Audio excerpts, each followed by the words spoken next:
থাইল্যান্ডে আবারও সামরিক অভ্যুত্থানের আশঙ্কা।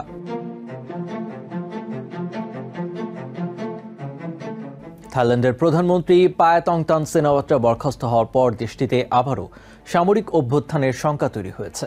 প্রতিবেশী দেশ কম্বোডিয়ার সাবেক প্রধানমন্ত্রী হুন সেনের সঙ্গে একটি ফোনালাপকে কেন্দ্র করে গত 1 জুলাই থাইল্যান্ডের সাংবিধানিক আদালত সিনাওয়াত্রাকে বরখাস্ত করে। প্রতিবেশী দেশ কম্বোডিয়ার সঙ্গে সীমান্ত বিরোধকে ঘিরে উত্তেজনার মধ্যে ওই ফোনালাপ ফাঁসের পর থেকে প্রধানমন্ত্রীর পদ থেকে সরে দাঁড়ানোর জোর দাবি ওঠে। তুমুল বিক্ষোভ হয় রাজধানী ব্যাংককে। আদালত রায় দেয় সিনাওয়াত্রা নৈতিকতা লঙ্ঘন করেছেন। এই সিদ্ধান্ত রাজনৈতিক অস্থিরতা আরও বাড়িয়েছে। থাইল্যান্ডের অভ্যুত্থানের ইতিহাস।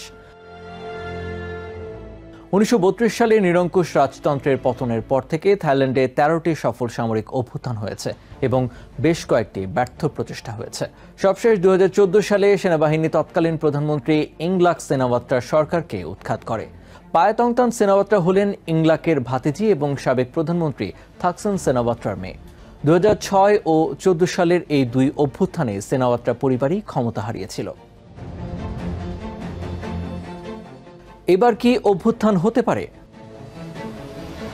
থাইল্যান্ডের প্রতিরক্ষা প্রধান সামরিক হস্তক্ষেপের গুজব নাকচ করলেও বিশ্লেষকরা বলছেন সামরিক অভ্যুত্থানের আশঙ্কা উড়িয়ে দেওয়া যায় না।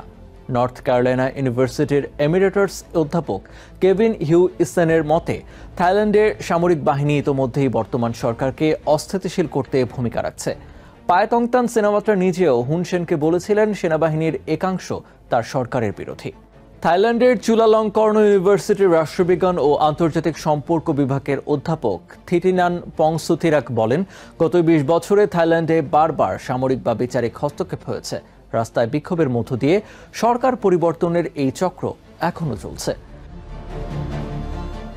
পংসুথিরাক সিএনএনস এশিয়া ফার্স্টকে বলেছেন, সামরিক বাহিনীর কাছে পদক্ষেপ নেওয়ার সুযোগ আছে এবং যদি তারা দেখে যে রাজনৈতিক অস্থিরতা বা রাজনৈতিক শূন্যতা আছে তাহলে তারা তা করবে।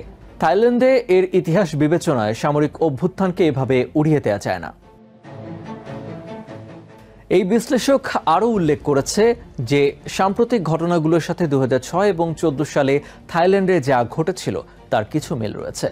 তখন সামরিক বাহিনী যথাক্রমে পায়াতংতানের বাবা এবং ফুফু সাবেক প্রধানমন্ত্রী থাকসিন সিনাওয়াত্রা এবং ইংলাক সিনাওয়াত্রার বিরুদ্ধে অভ্যুত্থান চালিয়েছিল।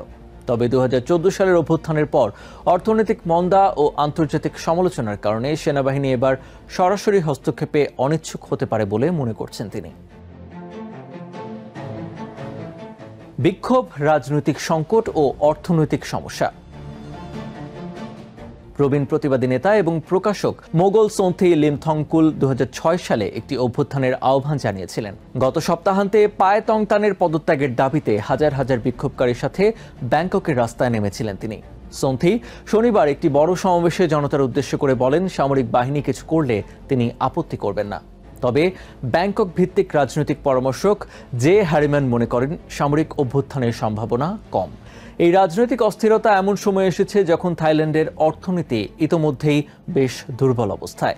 বৈশ্বিক বাণিজ্য যুদ্ধ এবং স্থানীয় ভোগ্যপণ্যের চাহিদা কমে যাওয়ায় দেশটির জিডিপি প্রবৃদ্ধির পূর্বাভাস কমিয়ে আনা হয়েছে।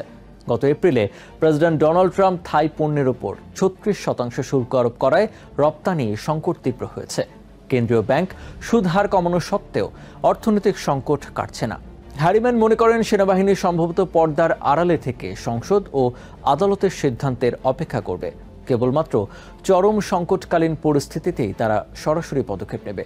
অর্থনৈতিক চাপ ও রাজনৈতিক অচলাবস্থা যদি পারে তাহলে 14তম অভ্যুত্থানও অসম্ভব নয়।